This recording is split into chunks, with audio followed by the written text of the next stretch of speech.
পিসিকে জবাব দিতে হবে। উনি নিজেই বলেছেন যে সারা রাত উনি ঝাড়গ্রাম থেকে ফোনে কথা বলেছেন দুর্বিনীত গোয়েলের সঙ্গে। কি কথা বলেছেন? এগুলো কাস্টাডিতে নিয়ে জেরা করা উচিত এবং আমার মনে হয় তাই হবে। উনি নিজেকে সেকুলার মনে করেন, প্রকাশ্যে গরু খেতে পারেন বা প্রকাশ্যে শুয়োর খান, দুটো প্লেটে রাখুন, একটা প্লেটে গরু আর একটা প্লেটে শুয়োর, দুটো থেকে খান, সেটা খাওয়ার ক্ষমতা নেই। ভালো তৃণমূল তাহলে কারা? কি বলবেন ভালো তৃণমূল? না, তৃণমূল ভালো বলে তো কিছু হয় না, পুরোটাই খারাপ। দেখুন, কোনো মানুষ 100% খারাপ সেটা হয় না, কিন্তু খারাপ হতে হতে কিছু মানুষের নাম অভিষেক ব্যানার্জি হয়ে যায়, তাদের সংশোধনের জায়গা হয় না, তাদের ওই শেষ পর্যন্ত তিহার নামের সংশোধনাগারই থাকতে হয়। বিকাশ রঞ্জন ভট্টাচার্য বলছেন যে গোপাল পাঠা নাকি একজন গুন্ডা ছিল, নিরীহ মানুষদের হত্যা করেছেন। অন্যদিকে শ্যামাপ্রসাদ মুখোপাধ্যায় তিনি ব্রিটিশদের দালাল হিসেবে কাজ। বিজেপি কর্মী কৌশিককে নাটক থেকে চল ফোট বলেছিলেন একটা সময়। এবার নিজের ছবির আমন্ত্রণ জানাতেই বিজেপি রাজ্য সভাপতি শ্রমিক ভট্টাচার্যের কাছে যেতেই বিরাট কটাক্ষের মুখে পড়লেন সৌরভ পাণ্ডধিক। কি বলবেন? আমি বারবার যে কথাটা বলে এসেছি যে আমি কিছুতেই বিশ্বাস করি না, কখনোই বিশ্বাস করিনি, এখনো করছি না, যে তৃণমূল একটি রাজনৈতিক দল। এই রাজনৈতিক দল এই জন্য নয়, কারণ রাজনৈতিক দল দুটো জিনিস নিয়ে চলে, এক হচ্ছে তার নীতি আদর্শ, দ্বিতীয় হচ্ছে কর্মসূচি। তৃণমূলের জন্ম হয়েছে একমাত্র কর্মসূচি নিয়ে, সেটা হচ্ছে অন্ধ বাম বিরোধিতা। এবং সিপিএম এর অত্যাচারে অতিষ্ঠ মানুষ, তারা যে একটা ভ্যাকেন্ট জায়গা হয়েছিল, সেই ভ্যাকেন্ট জায়গা, খালি জায়গাটাতে তৃণমূল ঝড়ের মতো ঢুকে পড়ে 2011 এবং কর্মসূচি শেষ। নীতি আদর্শ এদের কোনোদিনই ছিল না, কারণ অশিক্ষিতদের দল। এবং প্রাক্তন বিধায়িকা, উনি নিজেও অশিক্ষিত, সেটা আমরা বহুবার বলেছি, আমি আজও বলছি, উনি মানহানির মামলা করতে পারলে করে দেবেন। তো এই অশিক্ষিতা বিধায়িকা তার একটা নির্দিষ্ট কর্মসূচি নিয়ে ঢুকেছিলেন এবং সেই কর্মসূচিটাতে কোনো কাজ ছিল না যে সিপিএম হটাও। সিপিএম হটিয়ে তারপরে যেটা কর্মসূচি, যে দলটাকে একটা গ্যাংয়ে পরিণত করা অপরাধীদের। এবং এটা তো চিরকাল আমরা দেখেছি, কোনো গ্যাং পৃথিবীতে শেষ পর্যন্ত টিকে থাকে না। দাউদ ইব্রাহিমের গ্যাংও ভেঙেছে, ছোটা রাজানের গ্যাংও ভেঙেছে। নাও এই যে জায়গাটা, এই যে একটা খালি জায়গা, যেখানে নীতি নেই, আদর্শ নেই, কর্মসূচি ছিল বাম বিরোধিতা, সেই বিরোধিতা যখন 2011 শেষ, তারপর এই প্রাক্তন বিধায়িকা এবং তার গ্যাংয়ের লোকরা নেমে পড়লো লুটপাট করতে। এই লুটপাটের হিস্সা ভাগ বাটোয়ারা এবং বাংলায় যে একটা সুনামি হয়েছে, গেরুয়া সুনামি, এদের ভিত কেঁপে গেছে।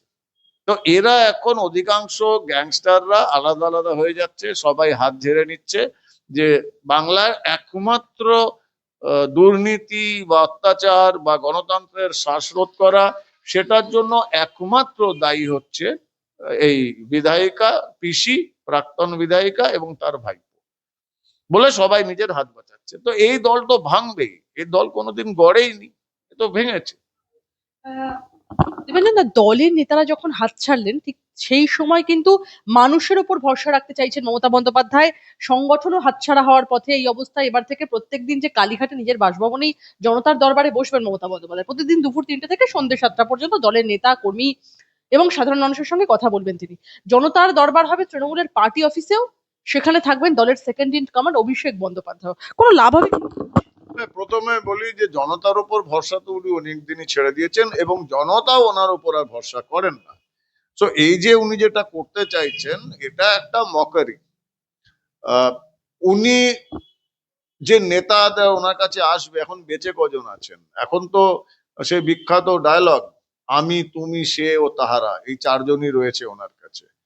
এবং এছাড়া যে মানুষ ওদের প্রত্যাখ্যান করেছে, মানুষ আর ওদের কাছে যাচ্ছেন না। মানুষ তাদের অধিকারের জন্য, তাদের সেবার জন্য, সবকিছুর জন্য, তাদের স্বপ্ন পূরণের জন্য আমাদের কাছে আসছে, ভারতীয় জনতা পার্টির কাছে আসছে। আপনি একটা সময় তো মমতা ব্যানার্জি আনডাউটেডলি বাংলার সব থেকে পপুলার নেত্রী ছিলেন বিরোধী যখন ছিলেন, বা মুখ্যমন্ত্রী হওয়ার পর উনি তো জনতার দরবার করেননি, 15 বছর ভুলে গিয়েছিলেন। আমি একজন সামান্য বিধায়ক উত্তরপাড়ার, আপনি নিজে দেখছেন বাইরে কত ভিড়, বাইরে অফিসে কত ভিড়। এই সন্ধ্যা 7টা থেকে আমি রোজ বসি, আর রাত 11টা, 11:30, 12টা অব্দি আমি বসি। আর বিধানসভা না থাকলে সকালবেলা তো 10টা থেকে 2টো 2:30 অব্দি বসি। আমার কাছে যত মানুষ আসে, আবার রিপিট করছি, আমি একজন সামান্য বিধায়ক উত্তরপাড়ার, আমার কাছে যত মানুষ আসে তার 20% মমতা ব্যানার্জির কাছে যাচ্ছে না, যাবেও না। মানুষ ভয় পায়, কারণ ওনারা জানেন 15 বছর এই ভদ্রমহিলার কাছ থেকে আমরা মানবিক কোনো দিক পাইনি। ভাইপোর কথা আমি ছেড়েই দিলাম, ওখানে গেলে তো লোকে শুনেছি ঘড়িও খুলে বাইরে রেখে যায়, নাহলে ঘড়িও নাকি চুরি হয়ে যেতে পারে, আমি জানি না, শুনেছি। তো এর কোনো লাভ হবে না, মানুষ ওনাদের প্রত্যাখ্যান করেছেন। সিপিএম 34 বছর যে ভয়াবহ অত্যাচার চালিয়েছে তার জন্য যে ওদের প্রত্যাখ্যান করেছে, শূন্য থেকে বহু চেষ্টা বহু বিপ্লবের পর এক হয়েছে। দুই ডাবল ডিজিটে যেতে যেতে আরো 20 বছর লাগবে। আর তৃণমূলের যে অবস্থা হয়েছে এটা সবে শুরু হলো। তো এটা কোনো মতেই রিভার্স হবে না, অন্তত মমতা ব্যানার্জি এই জীবনে দেখে যেতে পারবেন না। আমি ওনার দীর্ঘ আয়ু কামনা করি, কারণ ওনার যত আয়ু দীর্ঘ হবে ততদিন তৃণমূল শূন্যের স্তরেই থাকবে, ততই দীর্ঘদিন বাংলার নিশ্চিত হবে বাংলার মঙ্গল। উনি দীর্ঘায়ু হন এবং দেখতে থাকুন ওনার দলের আরো ধ্বংস। চোখের চিকিৎসার জন্য বিদেশে যেতে চেয়ে কলকাতা হাইকোর্টের দ্বারস্থ হলেন তৃণমূলের সর্বভারতীয় সাধারণ সম্পাদক অভিষেক বন্দ্যোপাধ্যায়। আগেও কিন্তু তার এই চোখের চিকিৎসা এবং বিদেশ ভ্রমণটা বারংবার চর্চার মধ্যে এসেছে। আমি বলবো, মঙ্গলবার বিচারপতি সৌগত ভট্টাচার্যের এজলাসে আবেদন জানিয়েছেন তিনি, প্রায় 1 সপ্তাহের জন্য দেশের বাইরে যাওয়ার আবেদন করলেন। পালাবেন নাকি অভিষেক বন্দ্যোপাধ্যায়? না, পালিয়ে কোথাও যেতে পারবেন না, পালানোর চেষ্টা করে লাভ হবে না, কারণ উনি ওই বিনয় মিশ্রাও নয় যে ভানাতুয়া গিয়ে ভ্যানিশ হয়ে যাবেন। উনি চেষ্টা করে দেখতে পারেন, ওনাকে সর্বদাই ট্র্যাক করা হচ্ছে, মনিটরিং এর র্যাডারে স্ক্যানারে রয়েছেন, উনি পৃথিবীর কোথাও গিয়ে পালাতে পারবেন না। এখন কি জন্য যাচ্ছেন এটা তো সবাই জানেন, অতীতে এই নিয়ে অনেক কথাও হয়েছে।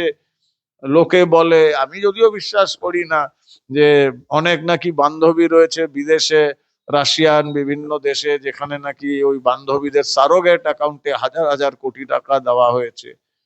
এখন কোথায় কি ডিল করতে যাচ্ছেন সেটা উনি বলতে পারবেন, আমি তো বলতে পারবো না, আর আমি সব বিশ্বাসও করি না। হ্যাঁ, উনি জ্বালিয়ে এমবিএ ডিগ্রিধারী সেটা আমি জানি, উনি দুর্নীতির শিরোমণি সেগুলো আমরা জানি, উনি শেখ শাহজাহানের গডফাদার সেগুলো আমরা জানি, সেগুলো ঠিক আছে। তো লোকে বলে গরু চুরি, কয়লা চুরি, চাকরি চুরি, মাটি বালি সবকিছু চুরির পেছনে ওনারা আছেন, সেটা শুনি। আমি তো আর ইনভেস্টিগেটিভ অফিসার নই। কিন্তু এই যে পালিয়ে যাওয়া রাজনৈতিক একটা সংগ্রাম থেকে, সেটাই বোঝা যায় যে মমতা ব্যানার্জি কত বড় ভুল করেছিলেন অপত্য স্নেহ দেখিয়ে। এর থেকে বড় ভুল যে হয় না, কারণ এই লোকটি রাজনীতিবিদ নয়, চোর লুটেরা। তো সে তো রাজনীতি যখন সংগ্রাম হবে, জরুরি নয় আমরাও যে আজকে ক্ষমতা আছি কালকে আমরা বিরোধী হব না, তার এর কোনো মানে নেই। এতদিন তো বিরোধী ছিলাম, কিন্তু আমরা যে লড়াই করে মানুষের, আমাদের কম লোক শহীদ হয়েছে, তো লড়াই করে আমরা এই জায়গাটায় এসেছি, মানুষের ভরসা অর্জন করেছি। শুভেন্দু বাবু আমাদের মাননীয় মুখ্যমন্ত্রী, আমি তো সবসময় মনে করি উনি আমার জেনারেল, কেন ওনার ওনার জন্যই আমি রাজনীতিতে এসেছি, ওনার জন্যই আমি বিধায়ক হয়েছি। ওনার উপর তো শতাধিক মামলা, উনি 1 সেকেন্ডের জন্য রাজনীতি ছেড়ে পালিয়েছেন? তো অভিষেক ব্যানার্জির ব্যাপারটা আলাদা, ও তো পার্ট টাইম রাজনীতিবিদ আর হোল টাইম কালেক্টর। ওনাকে ওটা ডিস্ট্রিক্ট কালেক্টর বলা হতো আগে, জেলা শাসককে ব্রিটিশ আমলে ট্যাক্স কালেক্ট করতো। ওনাকে তো স্টেট কালেক্টর বলতে হবে, যে সব জায়গা থেকে ট্যাক্স কালেক্ট করেছেন, গরু থেকে কয়লা থেকে এভরিথিং, মদের বোতল থেকে সব জায়গা থেকে উনি কালেক্ট করেছেন। তো স্টেট কালেক্টর তো পালাবেই রাজনীতি থেকে, এটা তো খুব স্বাভাবিক। আজকে মুখ্যমন্ত্রী শুভেন্দু অধিকারীর যে জ্বালাময়ী ভাষণ ছিল বিধানসভায়, আর আসতে পারবেন না, চ্যাপ্টার ক্লোজ হয়ে গিয়েছে, মমতা বন্দ্যোপাধ্যায়কে নিয়ে একদম ভবিষ্যৎবাণী, কি বলবেন? না না, এটা তো মানে দেখুন, আমি মাননীয় মুখ্যমন্ত্রীকে একদিন জিজ্ঞাসা করেছিলাম যে আপনি এত এনার্জি পান কোথা থেকে। উনি একটা দুর্দান্ত আনসার দিয়েছিলেন, বলেছিলেন দেখুন আমার কোনো শখ নেই, আমার সংসার নেই, আমার জীবন নেই, আমার বন্ধু নেই, আমার কোনো শখ নেই, আমি গান শুনতে সময় পাই না, আমি বই পড়তে পারি না, আমি কোনো কিচ্ছু নেই, আমি ফুল গাছের করি না, পরিচর্যা করি না, আমার জীবনে একটাই লক্ষ্য, সেটা হচ্ছে রাজনীতি, মানুষের ভালো করা, রাজনীতি করা। ওই একটাই লক্ষ্য বলে আমার এনার্জিটা এদিক ওদিক যায় না, ফোকাসড। আর যে ব্যক্তি এরকম রাজনৈতিক সন্ন্যাসী, তার যে ভবিষ্যৎবাণী সেটা তো সফল হবেই। উনি তো ঘাস চেনেন। 11ই জুন 2025-এ ভবানী ভবনে যখন ওনাকে ডেকে নেওয়া হয়েছিল, বেরোনোর সময় উনি বলেছিলেন যে 1 বছরের মধ্যে আপনারা লিখে রাখুন, এই 11ই জুন 2026-এ এই ভবানী ভবনে পিসি ভাইপোকে আসতে হবে। আসতে হয়েছিল ভাইপোকে 11ই জুন, কিন্তু ডেকে পাঠিয়েছিল সিআইডি। এটা কোনো জ্যোতিষ চর্চা নয়, এটা একজন প্রাজ্ঞ এবং আপাদমস্তক রাজনীতিবিদের ভবিষ্যৎবাণী। সেটা হয়েছে, অদ্ভুত ভাবে হয়েছে, এবং এটাও হবে, যেটা উনি বলছেন এটাও হবে। ভবানীপুর বিধানসভা কেন্দ্রের যে নির্বাচনী ফল, সেই নির্বাচনী ফল নিয়ে সবসময় একটা উত্তেজনা তৈরি হয়েছে, একটা কিওস তৈরি হয়েছে। এবারে সেই নির্বাচনী ফলকে চ্যালেঞ্জ করে দায়ের হওয়া মামলায় গুরুত্বপূর্ণ নির্দেশ দিয়েছে কলকাতা হাইকোর্ট। বিচারপতি নির্দেশ দিয়েছেন যে ভবানীপুরের গণনা কেন্দ্রের সমস্ত সিসিটিভি ফুটেজ, ইভিএম এবং ভিভিপ্যাট সংরক্ষণ করে রাখতে হবে। আদালতের অনুমতি ছাড়া কোনো তথ্য বা ফুটেজ মুছে ফেলা যাবে না। আগামী 2 মাস পরে মামলার পরবর্তী শুনানি হবে। এদিকে মামলার শুনানির শুরুতে কল্যাণ বন্দ্যোপাধ্যায় একটি অভিযোগ করেন যে ভবানীপুরে ভোটে যা কারচুপি হয়েছে তা মূলত গণনার দিন। শুনানিতে 2021 সালের নন্দীগ্রামের ভোটের প্রসঙ্গ তুলে আনেন কল্যাণ বন্দ্যোপাধ্যায়। বললেন যে নির্বাচন শেষ হওয়ার পরপরই সিইও কে মুখ্য সচিব করা হয়। এমনকি একটা সময় তিনি একসঙ্গে দুটি দায়িত্বও সামলেছেন। মুখ্যমন্ত্রীর উপদেষ্টা সুব্রত গুপ্তের প্রসঙ্গ উত্থাপন করলেন কল্যাণ বন্দ্যোপাধ্যায়। না, প্রথমত আমি এটা বলতেই পারি, দেখুন, আদালতে যাওয়ার অধিকার সবার রয়েছে, আইনের অধিকার সংবিধান স্বীকৃত, যেতেই পারেন। কিন্তু আপনি আদালতে যাওয়ার সময় যে আইনজীবী সাহায্য নিচ্ছেন সেটা খুব গুরুত্বপূর্ণ। এই অকল্যাণ যেখানে রয়েছে, অকল্যাণ কিন্তু পশ্চিমবঙ্গ সরকারের বা ওয়াকফ বিল আন্দোলনের সময় বা তৃণমূল কংগ্রেস পার্টির হয়ে যতগুলো মামলা লড়েছেন, অকল্যাণ প্রতি কটাতে হেরেছেন, এবং আমি নিশ্চিত এই মামলাটাতেও হারবেন। ওনার জন্য শুভেচ্ছা রইল। দ্বিতীয়ত, যে প্রশ্নটা করছো যে সুব্রত বাবু বা চিফ সেক্রেটারির ব্যাপারে, নিতান্ত অশিক্ষিত না হলে, আমি জানি না এই মন্তব্যটা যদি দিনের বেলা করেছেন না রাত্রে বেলা করেছেন। রাত্রে বেলা যদি করে থাকেন তাহলে বেনিফিট অফ ডাউট দিতেই হবে। লোকে বলেন সূর্যাস্তের পরে নাকি রিমোট কন্ট্রোলটা হারিয়ে ফেলেন, কিন্তু যদি দিনের বেলা করে থাকেন, এটা নিতান্ত মূর্খ, অশিক্ষিত না হলে কেউ করবে না। আমার তো মনে হয় বোধ হয় শিক্ষিত টিক্ষিত, I am not very sure, কারণ এগুলো সম্পূর্ণ সেপারেট, ওয়াটার টাইট কম্পার্টমেন্ট।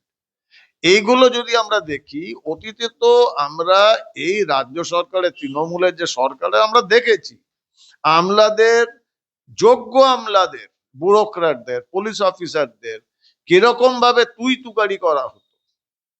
এই রাজ্য সরকার, এই প্রাক্তন বিধায়িকা তার বাড়িতে কলকাতার পুলিশ কমিশনার খালি পায়ে খিচুড়ি বিতরণ করেছে, তাদের মুখে সমস্ত কথা মানায় না।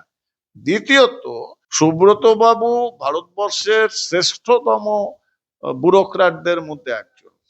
ওনার শিক্ষাগত যোগ্যতা, ওনার কর্মদক্ষতা, ওনার অভিজ্ঞতা, এটা নিয়ে যারা প্রশ্ন তুলবে হয় তারা অশিক্ষিত, মূর্খ, অথবা ওই অকল্যাণের মতো রাত্রেবেলায় জল পুলিশের আন্ডারে থাকে। কারণ সুস্থ মস্তিষ্কে এদের নিয়ে কোনো প্রশ্ন তোলার জায়গায় নেই।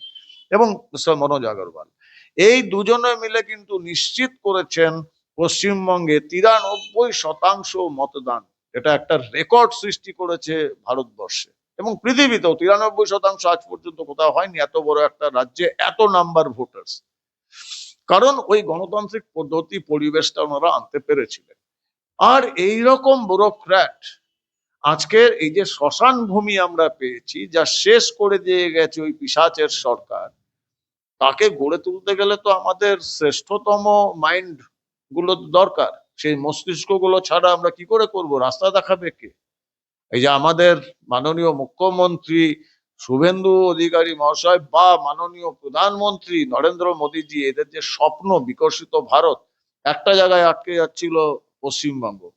তাকেও ওই বিকশিত ভারত বা বিশ্বগুরুর যে রাস্তা, সেই রাস্তায় নিয়ে আসা, আমাদের তো বেস্ট অফ মাইন্ড, ব্রেন দরকার।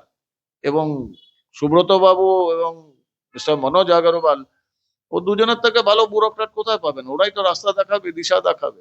যারা আঙ্গুল তুলবে নেহাতি অশিক্ষিত বটতলার উকিল। আরজি করের বিচার দিতে বাংলা জিতিয়ে এনেছে, কড়া বার্তা মুখ্যমন্ত্রীর। কান্নায় ভাঙলেন অভয়ার মা। কি বলবেন? তাও আমি একটা কথা আবার বলি, এর সঙ্গে যারা জড়িত প্রত্যক্ষভাবে পরোক্ষভাবে, ওই পরিবেশ আবেশ কি সমস্ত নাম টাম ভেসে আসছে, সব দুধ কা দুধ পানি কা পানি হবে। বেরোতে পারবে না, এখান থেকে কেউ বেরোতে পারবে না।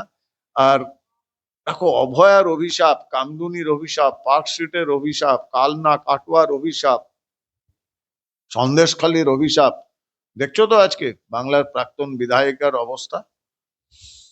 তো এই অভিশাপগুলো ওনাদের শান্তিতে থাকতে দেবে না, রাতের ঘুম কেড়ে নিয়েছে। এবং যারা অপরাধী তারা নিশ্চিত হয় ফাঁসির দড়ি দেখতে পাচ্ছেন, নাহলে জেলখানার মেঝে যেতে হবে প্রত্যেকটা লোক। সেই উত্তরবঙ্গের কি এক শ্যামা পোকা আছে, উত্তরবঙ্গের যে উত্তরবঙ্গ লবি না কিসের মাথা, সেই শ্যামা পোকা থেকে ওই পরিবেশ আবেশ নির্বেশ কি সমস্ত লোকজনের নাম ভেসে আসছে না, পিসিকে জবাব দিতে হবে। উনি নিজেই বলেছেন যে সারা রাত উনি ঝাড়গ্রাম থেকে ফোনে কথা বলেছেন দুর্বিনীত গোয়েলের সঙ্গে। কি কথা বলেছেন? এগুলো কাস্টাডিতে নিয়ে জেরা করা উচিত, এবং আমার মনে হয় তাই হবে। শুভেন্দু অধিকারী মুখ্যমন্ত্রী তিনি বলছেন যে 1 বছরে বীরভূমের পাথর থেকে রেভিনিউ দিয়েছেন 60 কোটি টাকা, আর আমরা 9ই মে শপথ নেওয়ার পরে 1 মাসে রেভিনিউ দিয়েছি 83 কোটি টাকা, এটা 100 কোটি হবে। পশ্চিমবঙ্গ সরকারের অ্যাকাউন্টে 100 কোটি, বাকি 1100 কোটি ক্যামাক স্ট্রিট হয়ে দুবাই। কি বলবেন?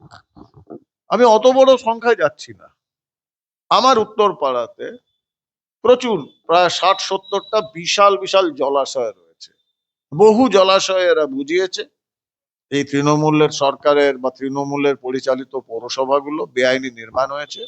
কিন্তু জলাশয়ের মধ্যে গোটা 40 জলাশয় বেআইনি ভেরি হতো, মাছের চাষ। ডেইলি 12 থেকে 15 লক্ষ টাকার মাছ ওখান থেকে উঠতো, বিক্রি হতো। একটা টাকা সরকারের পকেটে যায়নি, কারণ সবগুলোই বেআইনি, একটাও সরকারের দ্বারা নিয়ন্ত্রিত হতো না। মাছ সিন্ডিকেট ছিল, ডেইলি 10 থেকে 15 লাখ টাকা, 12 লাখ টাকা। এগুলো আমি বন্ধ করেছি। মাননীয় মুখ্যমন্ত্রী, ওনার ভিশন, ওনার পাওয়ার, ওনার অথরিটি আমার থেকে 1000 গুণ বেশি, তার জন্য উনি মুখ্যমন্ত্রী। উনি তো জানেন। এবং দেখো, আমি একটা কথা আগেও বলেছি, যখন মাননীয় শুভেন্দু বাবুকে নির্বাচিত করা হলো দলনেতা হিসাবে, তখন আমাকে সাংবাদিকরা প্রশ্ন করেছিলেন যে মুখ্যমন্ত্রী হিসাবে ওনাকে নির্বাচিত করা হচ্ছে পরিষদীয় দল থেকে, আপনার কি মতামত? আমি বলেছিলাম ওনার থেকে বেটার ক্যান্ডিডেট কোথায়? কারণ বাংলার যা অবস্থা, সেই বাংলা পরিবর্তন করতে গেলে আমাদের 3-4টে জিনিস দরকার। এনার্জি দরকার, ওনার থেকে বেশি কারোর এনার্জি তো আমি দেখিনি। আমি তো একজন এনএসজি কমান্ডো, আমি দেখিনি। ওনার থেকে বেশি এক্সপিরিয়েন্স মন্ত্রিসভায় কাজ করার আমি দেখিনি, আজকের দিনে নেই। এবং ওনার থেকে বেশি অ্যাগ্রেশন এবং প্যাশন, এটাও আমি কারোর মধ্যে দেখিনি। আর এই এনার্জি, অ্যাগ্রেশন, প্যাশন আর এক্সপিরিয়েন্স নিয়ে উনি জানেন যে বাংলায় কোথায় থেকে লুটগুলো হতো। এগুলো এখন রাস্তাগুলো ঘুরে যাচ্ছে, এগুলো ক্যানাক স্ট্রিটের বদলে এই রাস্তাগুলো সরকারি ট্রেজারিতে যাচ্ছে। আমাদের সামনে হিমালয়ান টাস্ক, ভয়ঙ্কর বড় চ্যালেঞ্জ। আর আমি নিশ্চিত ওনার নেতৃত্বে আমরা চ্যালেঞ্জ থেকে আমরা ওভারকাম করব, আমরা জিতবো। কারণ আমাদের মধ্যে বিজেপিতে 208 জন বিধায়কের মধ্যে একটাও চোর নেই। খুব বড় একটা কথা বললেন, এবং আমি একই সাথে একটা প্রশ্ন করবো আপনার কাছে। সমস্ত যে মাদ্রাসা রয়েছে রাজ্যে, সেই সমস্ত মাদ্রাসায় এবার থেকে বন্দে মাতরম গাওয়া বাধ্যতামূলক করেছে পশ্চিমবঙ্গ সরকার। আর মুখ্যমন্ত্রী শুভেন্দু অধিকারী সরকারের এই সিদ্ধান্তকে অসাংবিধানিক বলে দাবি করছেন সিপিআইএম নেতা তথা আইনজীবী বিকাশ রঞ্জন ভট্টাচার্য। পাশাপাশি এই নির্দেশের বিরুদ্ধে উপযুক্ত সময়ে তিনি হাইকোর্টে যাবেন বলে হুঁশিয়ারি দিলেন। কি বলবেন? দেখুন, আমি না বিকাশ বাবুকে ব্যক্তি হিসেবে খুব সম্মান করতাম। সমস্যাটা হয়ে গেছে এখন না, এটা আমরা দেখেছি, কিন্তু আমরা বিভিন্ন জিহাদি গোষ্ঠীগুলোর মধ্যে দেখেছি, আমরা আল কায়দা হোক, আইসিস হোক, যে দেশ এবং বিভিন্ন অর্গানাইজেশনের মধ্যে, এরা যখন সামগ্রিকভাবে চাপের মধ্যে পড়ে, যখন অস্তিত্ব রক্ষার লড়াইয়ে পড়ে যায় বা অস্তিত্ব রক্ষার লড়াইটা ওদের জন্য একটা বিরাট বড় বিষয় হয়, তখন নিজেদের উপস্থিতি বা আমরা যে বেঁচে আছি, ওই কাদম্বিনী মরিয়া প্রমাণ করিল সে বাঁচিয়া ছিল, সে মরে নাই, তার জন্য তারা কিছু উদ্ভট স্টেপ নেয় যাতে লোকে চমক, লোকে দেখতে পায়। এগুলো ওরাও জানে যে এগুলো সমস্ত সুইসাইডাল অ্যাটেম্প। বিকাশ বাবু এই বয়সে এত প্রাজ্ঞতা নিয়ে সুইসাইডাল অ্যাটেম্প গুলো একের পর এক করে যাচ্ছে। উনিও বলছেন আরেকটা ওদের আছে একজন নেতা, ওই চুল টুল করতে থাকে, এই সমস্ত কি 12-22 লাখের গাড়িতে ঘুরে বেড়ায় বিপ্লবী, সেও দেখলাম ডক্টর শ্যামাপ্রসাদ মুখার্জিকে যা মনে আসছে তাই বলছে। আমি শুনলাম যে পদক্ষেপ নেওয়া হচ্ছে আমাদের তরফ থেকে, আমরা যাচ্ছি, আইনের আশ্রয় নেব। তো বিকাশ বাবু এসব কথাগুলো বলছেন, এগুলো তো অস্বীকার করা যায় না, কারণ উনি জানেন ওনার আর পাওয়ার কিছু নেই। উনি এই জন্য প্রকাশ্যে গরু খাচ্ছেন। আর উনি একবার প্রকাশ্যে শুয়োর খেয়ে দেখান। উনি নিজেকে সেকুলার মনে করেন, প্রকাশ্যে গরু খেতে পারেন, এবার প্রকাশ্যে শুয়োর খান, দুটো প্লেটে রাখুন, একটা প্লেটে গরু আর একটা প্লেটে শুয়োর, দুটো থেকে খান, সেটা খাওয়ার ক্ষমতা নেই। তো এই সমস্ত তথাকথিত ধর্মনিরপেক্ষ লোকরা, এরা সব থেকে বেশি সাম্প্রদায়িক। এরা আমাদের ভারতবর্ষের পশ্চিমবঙ্গে সংখ্যালঘু সম্প্রদায়কে ভয়ের রাজত্বে রেখেছিল, বিজেপির জুজু দেখিয়ে রেখেছিল, কারণ এনারা ভয় ভাঙিয়ে খায় আর আমরা ভরসা দিয়ে মানুষের মন জিতি। ওনারা কি বলছেন তাতে গুরুত্ব দেওয়ার আমার মনে হয় না এর থেকে বেশি সময় নষ্ট করতে পারে।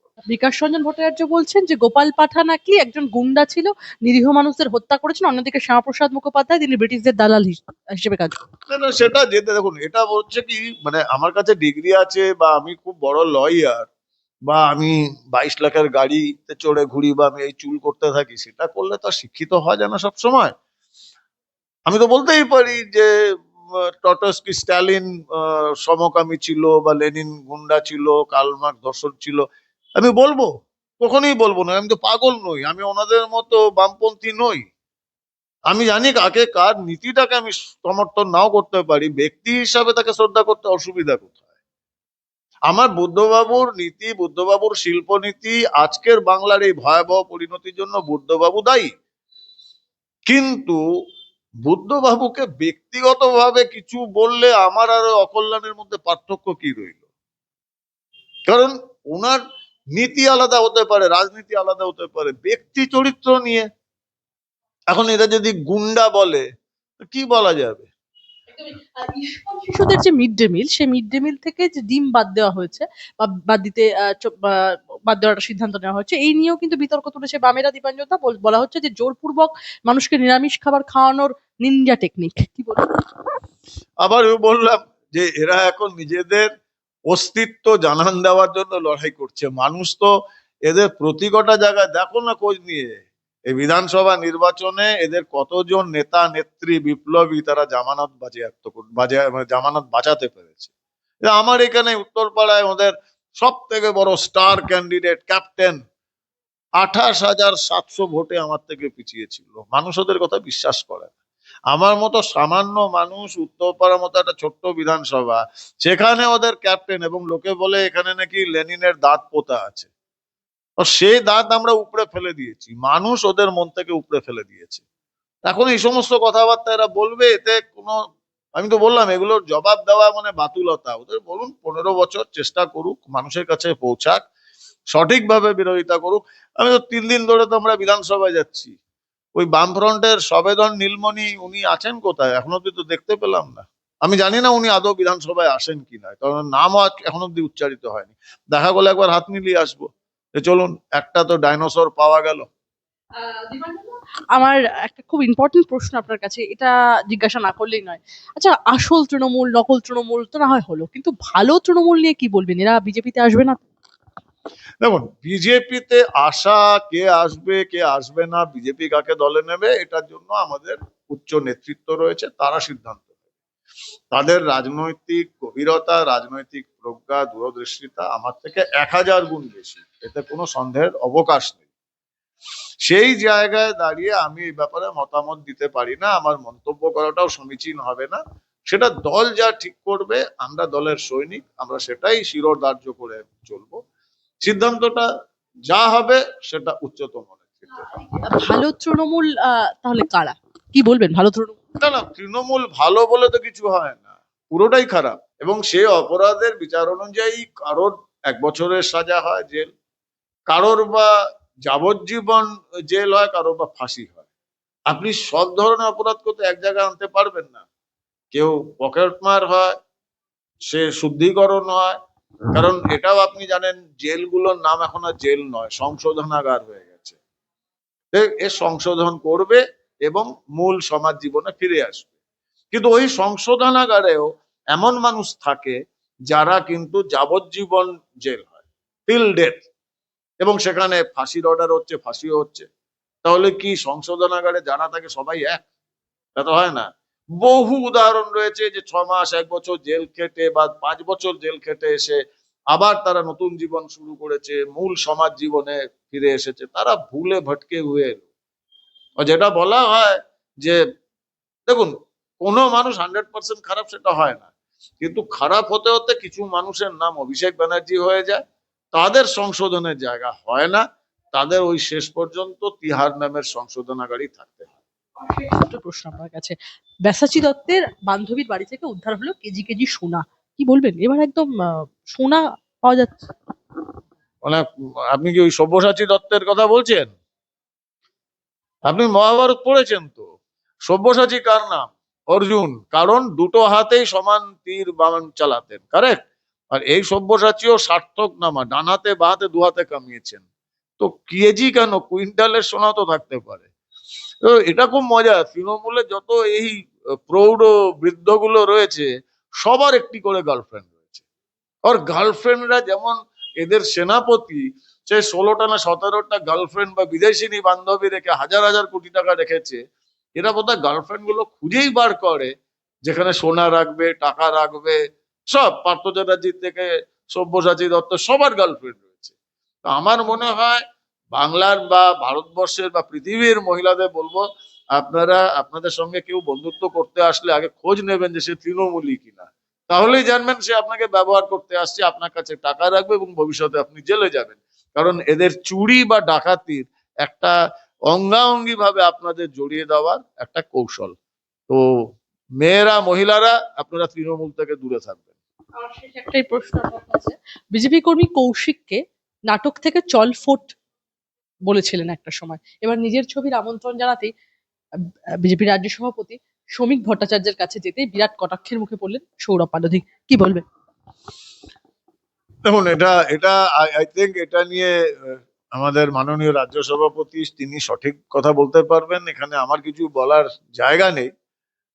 তবে এই সৌরভ পালোধি ব্যাপারটাও তো একই, ওই কিসব ঘোষ টোষ আছেন না, 22 লাখী ঘোষ, তাদের মতোই। তো ঠিক আছে, এদের তো এটাই চরিত্র। এই যে বামপন্থী, তারা আজকে কেন একে এসে দাঁড়িয়েছে, তাও সংখ্যালঘু এলাকায় সাম্প্রদায়িকতার তাস খেলে এসেছে। বাকি জায়গা থেকে তাদের ঘাট ধাক্কা দিয়ে বার করেছে, পুরো বাংলা থেকে।